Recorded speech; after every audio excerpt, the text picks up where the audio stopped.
नमस्कार, मैं हूं आपके साथ अनुष्का राय और आप देख रहे हैं एनबीएस लाइव टीवी। दिल्ली शराब घोटाले में ईडी ने मुख्यमंत्री अरविंद केजरीवाल को फिर से सम्मन भेजा। जांच एजेंसी ने उन्हें 18 जनवरी को पूछताछ के लिए बुलाया है। सीएम केजरीवाल को ईडी का ये चौथा सम्मन भेजा है। इससे पहले उन्हें 3 जनवरी और पिछले साल 2 नवंबर और 21 दिसंबर को पूछताछ के लिए बुलाया था। तीनों बार केजरीवाल जांच एजेंसी के सामने पेश नहीं हुए थे। सीएम केजरीवाल की ओर से 3 जनवरी को ईडी से कहा गया था कि वे राज्यसभा चुनाव और गणतंत्र दिवस की तैयारियों में व्यस्त हैं।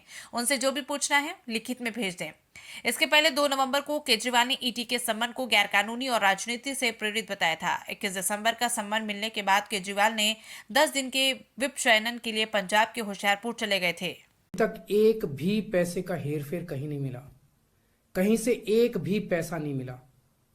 अगर भ्रष्टाचार वाकई हुआ है तो इतने करोड़ों रुपए गए कहां? क्या सारा पैसा हवा में गायब हो गया? सच्चाई यह है कि किसी तरह का कोई भ्रष्टाचार हुआ ही नहीं। अगर होता तो पैसा भी मिलता। ऐसे फर्जी केस में आम आदमी पार्टी के कई नेताओं को इन्होंने अभी तक जेल में रखा हुआ है। किसी के भी खिलाफ कोई सबूत नहीं है, कुछ साबित नहीं हो रहा, खुलेआम गुंडागर्दी चल रही है। किसी को भी पकड़ के जेल में डाल दो। अब बीजेपी मुझे गिरफ्तार करना चाहती है। मेरी सबसे बड़ी संपत्ति, मेरी सबसे बड़ी ताकत मेरी ईमानदारी है। झूठे आरोप लगा के, फर्जी सम्मन भेज के ये मुझे बदनाम करना चाहते हैं, मेरी ईमानदारी पे चोट करना चाहते हैं। इन्होंने मुझे सम्मन भेजे हैं। मेरे वकीलों ने मुझे बताया कि ये सम्मन गैर कानूनी है। क्यों गैर कानूनी है? ये मैंने इनको विस्तार से लिख के भेजा है। मैंने बताया है कि उनके सम्मन कैसे गैर कानूनी है, लेकिन उन्होंने मेरी एक भी बात का जवाब नहीं दिया। इसका मतलब उनके पास मेरी बातों का जवाब नहीं है। इसका मतलब वे भी मानते हैं कि उनका नोटिस गैर कानूनी है। क्या मुझे एक गैर कानूनी सम्मन का पालन करना चाहिए? अगर कानूनी रूप से सही सम्मन आएगा तो मैं पूरा सहयोग करूंगा। बीजेपी का मकसद जांच करना तो है ही नहीं। इनका मकसद तो लोकसभा चुनाव में मुझे प्रचार करने से रोकना है। ठीक लोकसभा चुनाव के पहले इन्होंने मुझे सम्मन भेजा है। क्यों? इस जांच को चलते 2 साल हो गए। अभी ठीक लोकसभा चुनाव के पहले मुझे क्यों बुलाया जा रहा है? पहले क्यों नहीं बुलाया? सीबीआई ने मेरे को 8 महीने पहले बुलाया था। मैं सीबीआई में गया था, उनके सारे जवाब भी दिए थे। लेकिन अब ये लोग ठीक लोकसभा चुनाव के 2 महीने पहले मुझे बुला रहे हैं। तो बीजेपी का मकसद कोई पूछताछ करना थोड़ी है।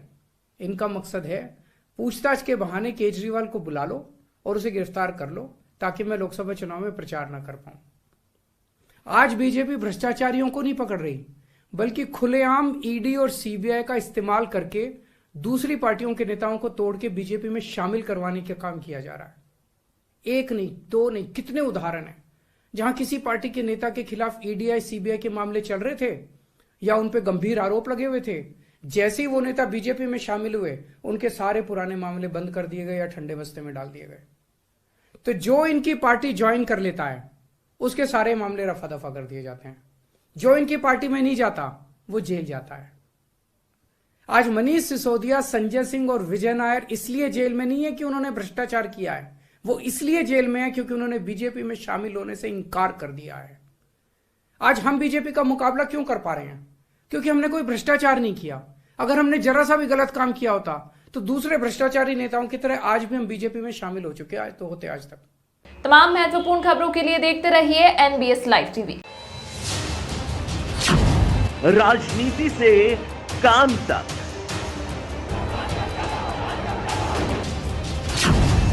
अपराध से अंजाम तक, खेत से खलिहान तक,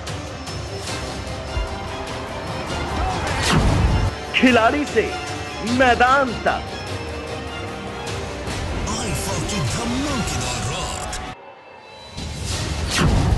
सितारों से आसमान तक, अब हर खबर पर होगी हमारी नजर। पल पल बदलती देश और दुनिया की हर खबर पाइए सीधा अपने मोबाइल।